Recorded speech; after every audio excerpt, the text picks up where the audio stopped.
Vote त्रा पत् कथा बाथा टोटल में कहीं पत वुक योकुन मीटर लगे बराबर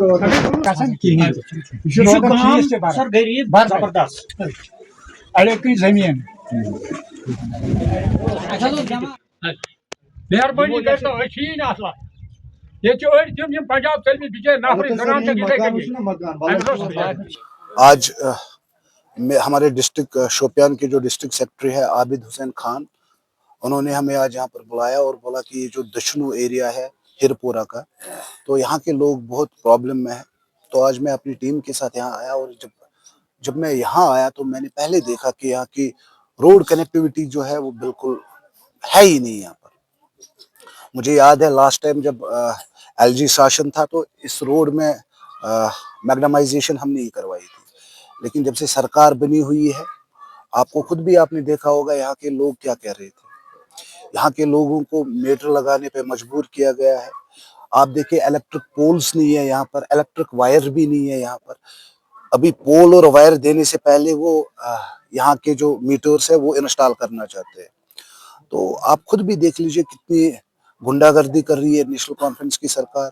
यहाँ का एमएलए दिख नहीं रहा है कहीं पर, नेशनल कॉन्फ्रेंस के लोग नहीं दिख रहे हैं। ये जो गरीब यहाँ के लोग हैं जिन्होंने कल उन्हें वोट दिए थे, आज ये रो रहे हैं। आज मेरे पास कुछ लोग आए थे, उन्होंने बोला कि हमारे पेशेंट्स हैं जिनको ऑक्सीजन की प्रॉब्लम होती है, तो अब मीटर लगा दिया इन्होंने, तो मुझे बिल कितनी आनी पड़ेगी, मेरे घर में सहारा कुछ नहीं है। तो आपके माध्यम से भी मैं सबसे पहले मैं यहाँ के चीफ मिनिस्टर उमर अब्दुल्ला साहब से गुजारिश करना चाहता हूँ कि ये वो लोग हैं जो हमेशा आपको वोट देते आए हैं, आप इनका भी ख्याल नहीं रखते हो। यहाँ के एमएलए साहब से गुजारिश करता हूँ कि इस इलाके का दौरा करे और देखे ये लोग कितनी परेशानी में है। भारतीय जनता पार्टी इनके साथ खड़ी है। मैं एडमिनिस्ट्रेशन से बात करूंगा, मैं अभी जाके एडमिनिस्ट्रेशन से बात करूंगा और जहां तक चले तो इंशाल्लाह इनके जो मसाइल है उन पे फौरी तौर कार्रवाई होगी। लेकिन चूंकि आपको पता है कि हम अपोजिशन में है, भारतीय जनता पार्टी अपोजिशन में है, सरकार नेशनल कॉन्फ्रेंस की है, पीडीडी मंत्री हमारे उमर साहब है, तो फिर भी हम कोशिश करेंगे। अगर उन्होंने इनका मसला हल नहीं किया तो राजा वसीम दावे के साथ कहता है कि आने वाले 2-3 दिन में आप मुझे सड़क पे देखोगे, इन लोगों के साथ सड़क पे देखोगे। इन लोगों का ये भी मैंने आपको पहले भी कहा ना, ये बड़े अफसोस के साथ मुझे कहना पड़ रहा है, जब इलेक्शन का समय होता है तो ये लोग इनके घरों में बैठे होते हैं, कोचे में जाते हैं, गली में जाते हैं, हर जगह जाते हैं, जहां पर ये काम करते हैं वहां पर भी पहुंचते हैं।